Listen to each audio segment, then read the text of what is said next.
investments in many stocks until you become an expert, blank, blank, are an excellent way to do this. This is diversify your investments in many stocks until you become an expert. 5 is the word allocate. 4 is the word, or 6 is the word diversify. What's the difference between those two? Allocate and diversify. Why 2 words?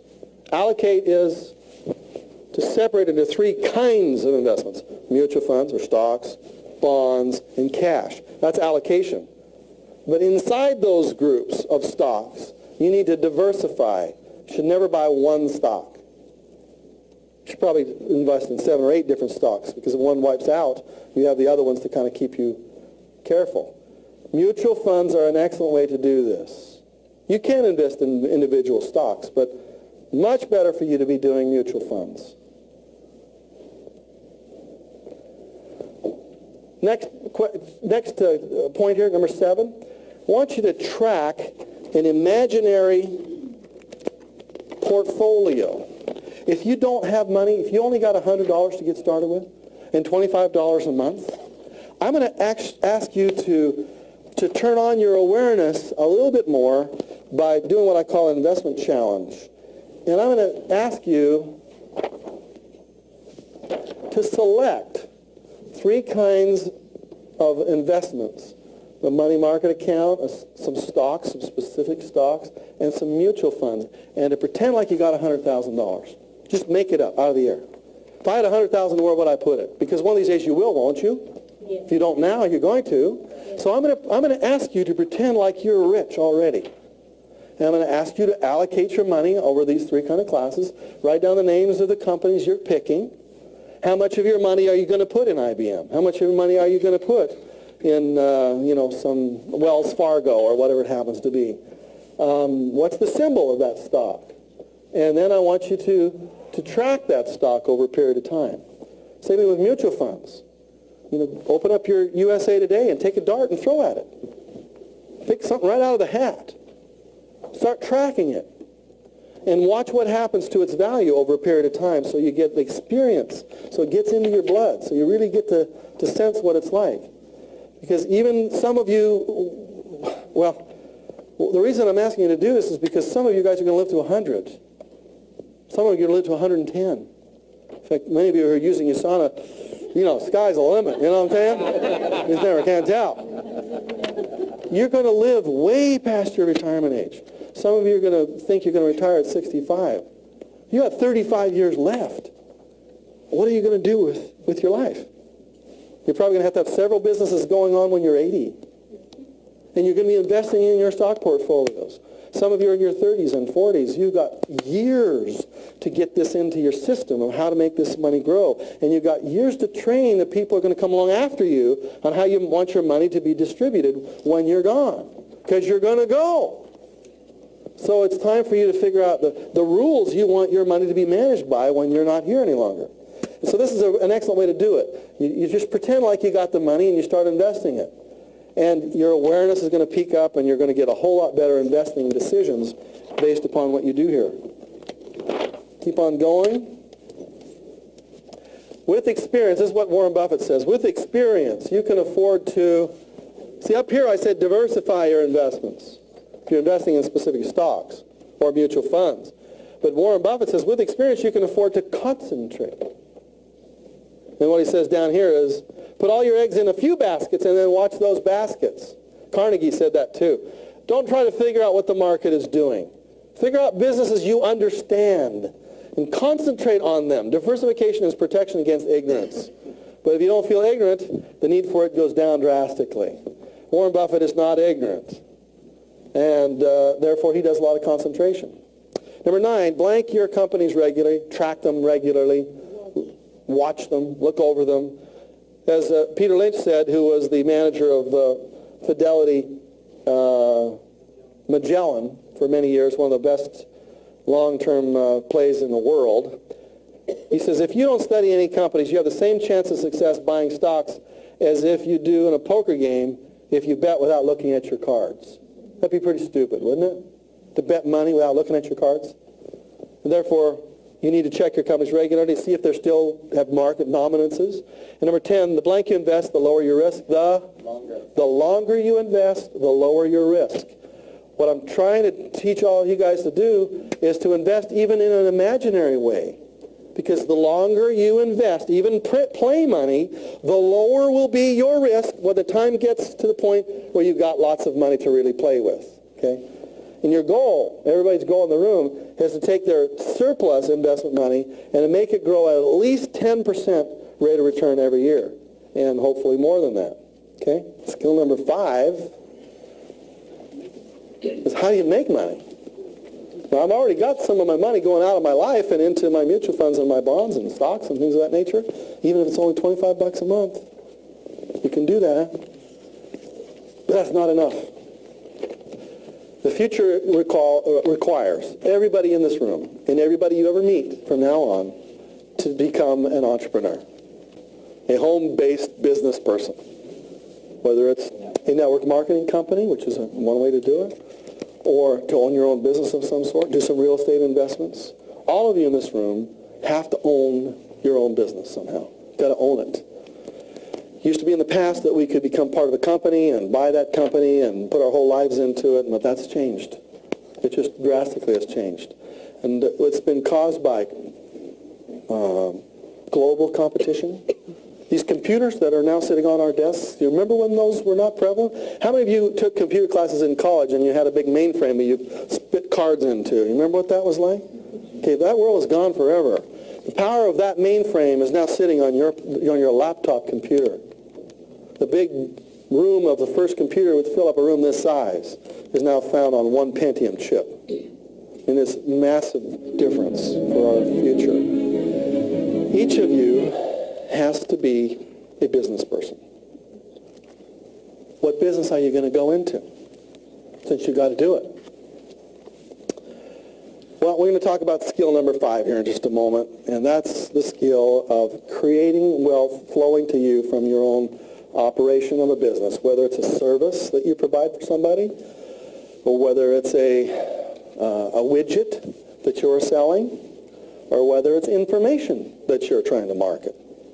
And we're moving into the information age, and each of you is sitting on right now in your life, each of you is sitting on $1 million worth of stuff that's in your brain right now. And tomorrow I'm going to show you how to get it out of the brain and how you can make a business out of it and to have that be your lifelong stream of income.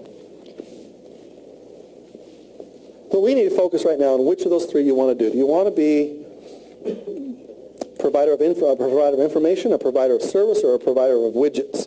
A widget would be a product of some sort. Some of you are already in various different businesses now. How many of you are in the information business right now? See, raise your hands on that. Okay, good. How many of you are in the widget business? Let me see, raise your hands on that. Selling stuff, things, widgets. Okay, and how many of you are in the service business, providing service of some sort? You know what the difference is? The service would be, give me an example of a service business. Accountant. An accountant, okay, he's not really selling you, something you take home. He's just selling you the way he processes the information, okay? What's another service business? Pardon me? A family? Travel agent, okay. That would be a service business, right. There's no widget you get when you go to the travel agent. They give you a little tiny piece of paper, but that's what you get. And then finally you've got your information business, which is selling information to various groups of people. Let's look at the 3 kinds of preneurs you can be. And I'm going to have you choose which kind you're going to be. And how you're going to tell is by what your heart tells you. Because that's the only way for you to create wealth anyway, is stuff you like to do. Secret number 5 is to do what you love and the money will follow. It's very difficult for you to make money at something you don't like. Because when you wake up in the morning to go to that quote-unquote job, even if you own that job, if you're a business person, you own it, it's difficult for you to get up the energy that it takes to go to that particular place and do your thing if you don't really love it. Did I have to work myself up to come here and talk to you today? Can you sense that I kind of like this stuff? I like this stuff, and I like you, and therefore it's not hard for me. It's not work for me. Oh boy, I get to go do what I do. See, that's what's fun. That's my candy. You are my candy. You're it. What a lucky guy I am. So when you go to do your thing, is it candy to you or is it vegetables? Should be vegetables, I know. Okay. So it all goes with what your heart is. Now, three ways, the three kinds of preneurs. One's an intrapreneur, one's an entrepreneur, and one would be an infopreneur. Differences between those three. An intrapreneur is a person who works in a company but figures out a way for part of that company's profits to flow to them. Now, many of you would work at a stock issuing company, and you'd get what we would call options, right? Be able to buy percentage of the shares of that company just by working there or getting an option on it. That's a real part of what we call it being an intrapreneur. You're in the company, but you're becoming an owner of it somehow. And as the future unfolds, we don't have models for this really too much these days. But the models in the future are going to be, you go to work for a company and you say to the boss, hey, if I come up with an idea that cuts your expenses and increases your bottom line, will you give me a little piece of that? You know, and they're going to come up with models where they'll say, yeah, if you've got an idea that makes us more profit, increases our net worth, we'll let you have a little sliver of that profit for the rest of while you're here at this company. And the models are more and more coming, but they're very few these days because that's just not the way business is really thought. They usually thought of employees as pretty much expendable, coming and going. Eventually, you're going to become good enough at your skills where you're going to be a free agent. And I think that's what you should start thinking of yourself. You know, a free agent goes to whatever company they want to go to. Here's Deion Sanders just signed a free agent deal for how much money? $35 million over the next 5 years. He got how much money up front? $13 million up front. $14 million. It's huge amounts of money up front. Last year he plays for a Super Bowl winning team. He's got his ring now. Now he's a free agent. He's on the market. Anybody can take him, and they're looking for the top players. So he can bid up his price whatever he wants at this point. Are you a free agent in your company? Where you work, are you a free agent? Do they recognize your value that way so that if you left, you'd be out? I mean, they'd be out? If you left, would there be a big hole in your company, or would it be like most people, put your hand in a bucket of water, when you pull it out, it just looks like it's just the company went along right along without you? There's some companies that you need to create yourself as an indispensable part of that company, an indispensable wheel in the machine of that company. We're learning a lot about this. We're learning about the mindset. And I'm building a foundation for you guys right here. It's the way you think about money, the way you control it. And this stuff is very rarely taught in context. There's a little snippet here. Like you're reading a money magazine, and you see this ad pops out at you, and it says, 5-star. Yeah, 5-star what? A mutual fund. Well, what kind of mutual fund is it? It's a no-load mutual fund. Okay, that's a little more helpful. How much does it take me to get involved in this? It's $2,500. Well, I can't do that one, as I don't want to put that kind of money into it, don't have it, or whatever. So there are a lot of advertisements that are going to be coming up in your life here as you become more aware, and it's going to be more confusing, not less confusing. You need a system to kind of simplify things for you. So Terrence came up to me and he said, you know, I'm pretty new to some of this stuff, you know. I get home and... You know, what am I supposed to do? You know, how am I supposed to get started on this stuff?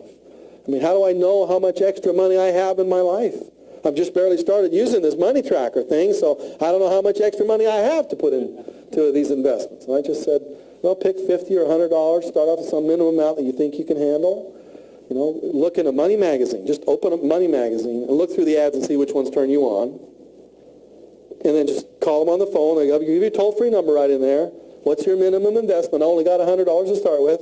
Someone will say yes, someone will say no, and finally you'll figure out one that works for you.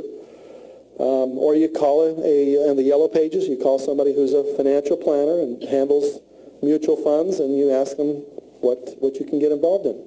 So really, what investing is a leak out of your bathtub. That's your savings right here. That's where you're trying to get this money out of your life so you can stick it over there somewhere to lose it. Faucets, however, are what we call making money. being an entrepreneur. I got to turn a faucet on so that I can have more money to flow into my investments. Now let's just see a bigger picture of the way the money flows.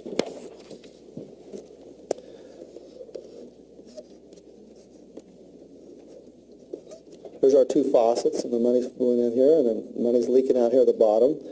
When we have our business account, another faucet that we're trying to do here, we're trying to really create several different buckets to put our money into. Looks like a cartoon, doesn't it? And so, or what we're trying to do is put in three kinds of buckets. One would be very safe, very safe. And so this would be your, what you call your emergency funds. Every one of you should have, 3 to 6 months worth of cash on hand, just in case there's an emergency. And you want to put it into very safe, very liquid kinds of things. The rate of return would be really low, 3 to 5%. And as soon as your bucket has filled up with money in that category, that little bucket, this overflow of money out of your life, then when it overflows into your next bucket. And pours into your next bucket, which would be what? Pardon me? Sort of safe. Sort of safe. Okay, sort of safe. Something that's a little, that's a good way to say it. I like that. And once that one's filled up, then what are you going to do with this last chunk here? You're going to put, high risk. Yeah, high risk.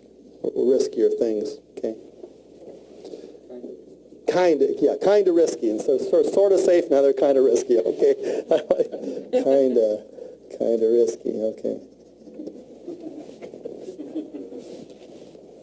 Well, most of us don't do is first of all, we don't know how much money we have left over in here. Therefore, we very rarely have these other buckets that we're putting money into. Very few Americans or North Americans have any money put away aside at all. Their net worth is only found in their house because they had to make a payment or they went in foreclosure. That's where the most net worth is found for most people. All of you should have 3 to 6 months in this stuff, and then it overflows into these other things. A lot of times people will put, big chunks of money into a stock like a flyer. They're going into some hot tip that somebody gave you. You only want to put a certain percentage of your stuff in high risk, and maybe a smaller percentage. And you want to have more of your percentages up in this area right there. Now, that's the investment categories. What we want to talk about now, and given further the detail, is how do I turn on the faucets? Turn on the faucets.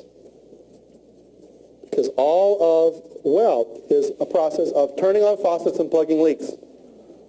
That's all there is to it. Turn on faucets and plugging leaks. And most of my whole career was about turning on faucets. But it never was about plugging leaks. And I had so much money flowing here at the top, and then I looked 10 years later and there wasn't any money left. I said, well, I'll just go make some more. And finally I got tired of that. I said, wait a second. Boy, if I'd just taken, of all the money's flowed through my fingers in the last 10 years, if I'd just taken 5% of it and put it somewhere, there'd be a bank account with millions of dollars in it. Couldn't I have got by on less than, on 95%? Could I have got by on 90%? Yeah. Well, my attitude was just, spend it. Let's have fun. Life's to be lived, right? Well, that's a very selfish attitude because money is to be shared. And so the turning on the faucets, the reason I want you to do this plugging the leaks first stuff is because if you don't have a system for controlling the money that flows into your life, you are out of control. You're going to crash and burn. For instance, if a guy comes up to me and says, I want to be a real estate rich investor, teach me how to do that, Bob. I want a 100-unit apartment building. I said, do you balance your checkbook? No, I want to get rich so I don't have to do that kind of thing. Does the apartment building have a checkbook attached to it? Yeah. Does it have 100 times more money flowing into it that's flowing into your life? Yeah. If you can't balance your little checkbook, what's going to happen when I give you a big checkbook? You're going to go belly up real quickly. because you don't have a system to control it. So whether you have $1,000 a month coming into your life, or whether you have $100,000 a month through your life, it's the same thing. It's the same system. It flows the exact same way. It's just the numbers are a little bit smaller. You know, $1,000 comes in from my job. I pay my leaks. I have a little bit that spills over here to go toward my savings. Pretty soon a little bit leaks over there to go towards my moderate investments. Pretty soon a little leaks over there to go to my risky investments. Whether it might be $10 a month, you know, because it's the same thing. So if your money flows the same when you hit the big time, then you want to have the same kind of percentages keep flowing, and then your prosperity just keeps growing like that. So plugging the leaks is one of the most critical skills. Unfortunately, it's not enough, is it? Because many of you are pretty good at plugging leaks. You're into budgeting and taking the pennies and all that kind of thing. That's not enough by itself. You have to know how to turn on the faucets. And you can be one of three people. You can be an intrapreneur, as we were talking about earlier. You can be an entrepreneur, which is a person that does widgets. Or you can be an infopreneur, a person that markets information. A person, how many of you are involved in USANA again here in the room? Let's just get a... Okay, so you guys are intrapreneurs, aren't you? You are an intrapreneur. You are linked with a company called USANA, and that company sells a product, delivers a product, and yet you receive profits from that, don't you? You've got a stream of income that flows to you because you're an independent distributor of that company. You are an entrepreneur inside a company called USANA. You're an intrapreneur. Somebody came up to me just a minute ago and said that 3M has a program where you can spend a certain amount of time every day on your project, and 3M will even, according to him, fund some of the projects as long as they end up with pieces of the profits that come from the deals that are created out of 3M. So a lot of companies are now moving towards that kind of a model because that's where the future is going. The future is everybody's controlling their own money. They're all entrepreneurs or entrepreneurs. So key is I got to find something I love to do. If you don't love to do it, then find something you do love to do. How do you find out what you love to do? We'll take a little sidetrack on a concept I call purpose. For many people who've never heard me talk about this before, it's really kind of a revelation. It was to me. I remember the first time I lost a lot of money. It's 1986. Almost 10 years ago. It'll be 10 years ago in February, this coming February the 13th. I was working at about 3 o'clock in the afternoon. That's when it happened. And I was doing extremely well. The people were sending me lots of money. I was on a royalty relationship with a lot of companies that were marketing my products. They were sending me anywhere from $50,000 to $100,000 a month. And I just get a check every Tuesday. And I didn't even have to show up at the seminars. They just sent me the money. This was good. This was good. This was very good. I enjoyed it. The money just flowed in. I didn't take care of it. Doggone, I just wish I could go back 15 years ago. Start that thing all over again. Be a different 15 years for me. Well, in 1986, a few things happened. A couple of competitors came out, started selling nothing down real estate seminars on the TV. Many of them are still on the TV. They're all my graduates, people that worked for me. Basically, literally lifted those